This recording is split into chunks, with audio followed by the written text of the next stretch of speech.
Dans un petit village français en bordure d'une forêt ancienne et mystérieuse, vivait un jeune garçon nommé Étienne. Il était fasciné par les histoires que les anciens du village racontaient sur la forêt, des histoires de créatures étranges et de fantômes qui hantaient les bois après le coucher du soleil. Malgré les avertissements, Étienne était intrigué par ces légendes et décida un jour d'explorer la forêt. Un après-midi d'automne, alors que le soleil commençait à se coucher, Étienne prit son courage à deux mains et pénétra dans la forêt. Les arbres, avec leurs longues branches, semblaient se pencher vers lui, comme s'ils voulaient le saisir. Le vent soufflait faiblement, portant avec lui des murmures qui semblaient presque humains. Alors qu'il s'enfonçait de plus en plus dans la forêt, Étienne entendit un bruit étrange, un genre de gémissement mélancolique. Suivant le son, il arriva dans une clairière où il trouva une vieille maison en ruine. Cette maison, disait-on, était hantée par l'esprit d'une vieille femme qui avait été accusée de sorcellerie des siècles auparavant. Étienne, poussé par la curiosité, entra dans la maison. À l'intérieur, il y avait une atmosphère oppressante, et l'air était lourd de l'odeur de la moisissure. Soudain, un cri perçant retentit, le faisant sursauter. Il se retourna et vit une silhouette sombre dans le coin de la pièce. La silhouette dans l'ombre semblait flotter légèrement au-dessus du sol. Ses yeux brillaient d'un éclat rougeâtre, fixant Étienne avec une intensité glaciale. Paralysé par la peur, Étienne ne pouvait détacher son regard de cette apparition. La silhouette s'approcha lentement, et à mesure qu'elle se rapprochait, il put distinguer les traits d'une vieille femme, son visage déformé par le temps et la souffrance. La vieille femme leva une main décharnée et pointa un doigt vers Étienne.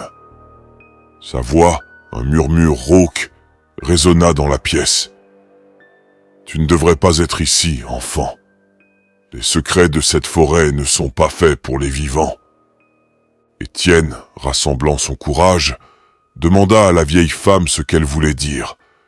Elle soupira profondément, un son qui semblait venir d'outre-tombe, et commença son récit.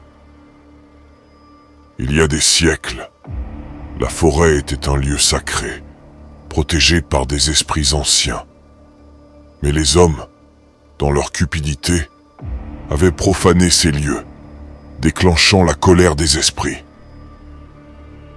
Depuis, la forêt était maudite, et quiconque osait y pénétrer après le coucher du soleil risquait de ne jamais en ressortir. La vieille femme révéla qu'elle était l'une des gardiennes de la forêt, condamnée à hanter ces lieux pour l'éternité. Elle avertit Étienne qu'il devait partir avant qu'il ne soit trop tard, car les esprits malveillants commençaient à s'éveiller avec la tombée de la nuit. Étienne, sentant l'urgence dans la voix de la vieille femme, se précipita hors de la maison. Il courut à travers la forêt, les branches des arbres griffant son visage et ses bras.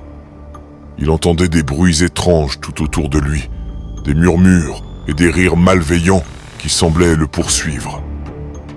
Étienne courait à perdre haleine, son cœur battant la chamade. La forêt semblait se refermer sur lui, chaque arbre et chaque ombre prenant des formes menaçantes. Les sons autour de lui s'intensifiaient, des chuchotements aux cris aigus, comme si toute la forêt était en vie et le pourchassait. Alors qu'il se frayait un chemin à travers les buissons et les ronces, Étienne aperçut une lumière faible au loin. Espérant que ce soit la sortie de la forêt, il accéléra, ignorant la douleur et la fatigue qui envahissaient son corps. Mais à mesure qu'il se rapprochait, il réalisa que la lumière n'était pas celle de la sortie, mais celle d'une lanterne flottante.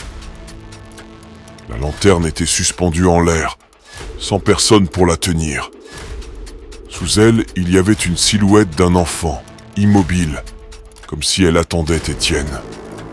En s'approchant, il vit que c'était un garçon, à peine plus jeune que lui, mais son visage était pâle et ses yeux vides de toute expression. « Tu dois m'aider !» murmura le garçon d'une voix éthérée. « Les esprits m'ont pris et je ne peux pas trouver le repos. » Étienne, bien qu'effrayé, sentit une vague de compassion pour le garçon. Il lui demanda ce qu'il pouvait faire pour l'aider. Le garçon expliqua que son âme était liée à un objet caché dans la forêt, un objet qui avait été volé par les hommes il y a longtemps. Pour libérer son âme, Étienne devait retrouver cet objet et le restituer à son emplacement d'origine dans la forêt. Étienne hocha la tête, comprenant la tâche qui lui était confiée. Il demanda au garçon où trouver l'objet. Avec un geste de la main, le garçon indiqua une direction plus profonde dans la forêt, vers un vieux chêne. Étienne, guidé par les indications du garçon fantôme, s'enfonça plus profondément dans la forêt. La nuit était maintenant complètement tombée, et la seule lumière provenait de la lune qui filtrait à travers les branches des arbres. Chaque bruit semblait amplifié dans le silence de la nuit, et Étienne sentait le poids des regards invisibles sur lui. Il atteignit finalement le vieux chêne, un arbre immense dont les racines s'entremêlaient comme des serpents. Sous le chêne, il y avait un petit autel de pierre, recouvert de mousse et de lianes. Sur l'autel, il ne restait que des traces de poussière, là où l'objet avait dû être posé autrefois. Étienne se rappela les paroles du garçon fantôme et commença à chercher autour de l'arbre. Il fouilla dans la terre humide et les feuilles mortes, espérant trouver un indice. Alors qu'il cherchait, il entendit un bruit sourd derrière lui. Se retournant rapidement, il vit une créature mi-homme, mi-bête, les yeux brillants d'un éclat maléfique. La créature grogna et s'avança vers Étienne, ses griffes raclant le sol. Étienne, saisi de terreur, recula, mais il trébucha sur une racine et tomba au sol. La créature s'approcha, prête à bondir. Dans un élan de désespoir, Étienne saisit une branche et la brandit devant lui. Soudain, la lumière de la lune se refléta sur quelque chose dans la terre à côté de lui. Étienne se précipita pour l'attraper et découvrit que c'était un petit pendentif, orné de symboles anciens. Sentant que c'était l'objet qu'il cherchait, il le tint fermement dans sa main et leva les yeux vers la créature. Tenant le pendentif, Étienne sentit une énergie étrange le traverser. La créature s'arrêta, comme prise de peur, puis recula lentement, avant de disparaître dans l'obscurité de la forêt. Étienne, épuisé mais soulagé, retourna à l'autel sous le vieux chêne. Il plaça le pendentif sur l'autel et aussitôt, un vent doux se leva, balayant la mousse et les lianes. La lumière de la lune devint plus brillante, éclairant toute la clairière. Le garçon fantôme apparut à nouveau devant Étienne, son visage maintenant paisible. « Merci », dit le garçon d'une voix qui semblait porter la mélodie du vent. « Tu as libéré mon âme. Les esprits de la forêt te seront éternellement reconnaissants. » Avec ces mots, il se dissipa lentement dans l'air, laissant derrière lui une sensation de tranquillité. Étienne, se sentant comme s'il venait de se réveiller d'un long rêve, regarda autour de lui. La forêt ne semblait plus menaçante. Au contraire, elle était paisible et presque accueillante. Il réalisa que l'aube approchait et les premiers rayons du soleil perçaient à travers les arbres. Il se mit en route pour rentrer au village. En marchant, il réfléchissait à son aventure et se demandait si quelqu'un croirait son histoire. Lorsqu'il arriva au village, les premiers habitants commençaient à se réveiller.